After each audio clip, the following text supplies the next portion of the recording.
நம்ம வாழ்க்கையில் நம்ம ஒவ்வொருத்தரும் ஒவ்வொரு விதமான போரில் வந்திருக்கிறோம்.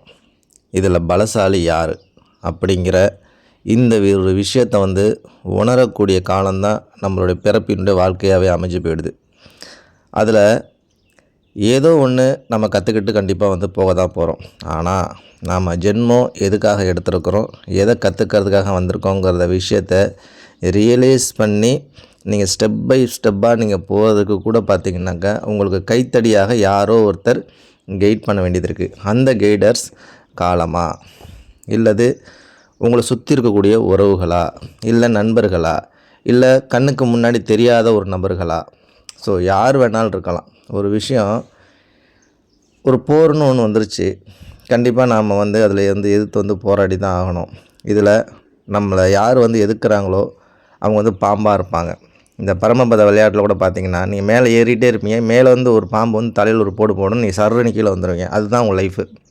அப்போது அந்த பாம்பை நீங்கள் எதிர்த்து நீங்கள் போராடுறீங்க அப்படின்னா கூட பாம்பும் அடிக்கணும், அதே டயத்தில் குச்சியும் உடையக்கூடாதுன்னு சொல்லிட்டு ஒரு பழமொழி இருக்குது. இது ப்ராக்டிக்கலாக நீங்கள் நடைமுறையில் இதை புரிஞ்சுக்கிட்டிங்கன்னா லைஃப் மாறிடும். அப்போது நான் தேர்ந்தெடுக்கக்கூடிய குச்சி எதை சார்ந்தது, எதை பொறுத்தது அப்படின்றத நமக்குள்ளே ஃபஸ்ட்டு ரியலைசேஷன் பண்ணி பார்க்கணும்.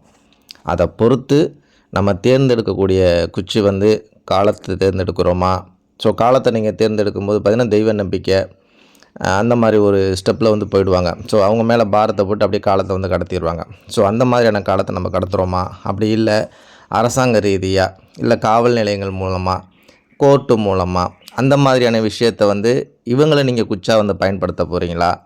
அப்படி இல்லைன்னா என்னுடைய பவரே என்னை சுற்றிக்கூடிய உறவுகள் தான், உறவுகள் கண்டிப்பாக என்னை காப்பாற்றும் அப்படின்னு இவங்களை நீங்கள் குச்சா பயன்படுத்த போகிறீங்களா? இல்லை உறவுகள் மேலேயும் எனக்கு சாட்டிஸ்ஃபைடு இல்லை அப்படிங்கும்போது நண்பர்களை தேர்ந்தெடுக்க போகிறீங்களா? இல்லை கண்ணுக்கு முன்னாடி தெரியாமல் யாரோ ஒருத்தர் உங்களுக்கு திடீர்னு ஹெல்ப் பண்ணுவாங்க, அந்த மாதிரி முன்னுக்கு பின் தெரியாதவங்க மேலே நீங்கள் அந்த அவங்கள நீங்கள் குச்சா பயன்படுத்த போகிறீங்களா? இல்லை இதில் எதுவுமே கிடையாது அப்படின்னு சொல்லிட்டு தன் மேலே மட்டுமே அந்த மனதினுடைய வலிமையை வச்சுருப்பாங்க. தன்னுடைய மனதினுடைய வலிமையை வச்சு நீங்கள் ஒரு காரியத்தை பண்ண போகிறீங்களா? ஸோ எப்படி எந்த குச்சை எப்படி நீங்கள் தேர்ந்தெடுக்க போகிறீங்க? இந்த குச்சை மட்டும் நீங்கள் கரெக்டாக தேர்ந்தெடுத்துட்டிங்கன்னா அது கண்டிப்பாக சொல்லுவாங்க இல்லையா, என்னைக்காவது ஒரு நாள் நான் வரலாறில் சரித்திரத்தில் இடம் பிடிப்பேன் அப்படிங்கிற கான்செப்ட் உங்களுக்குள்ளே கண்டிப்பாக வரும்.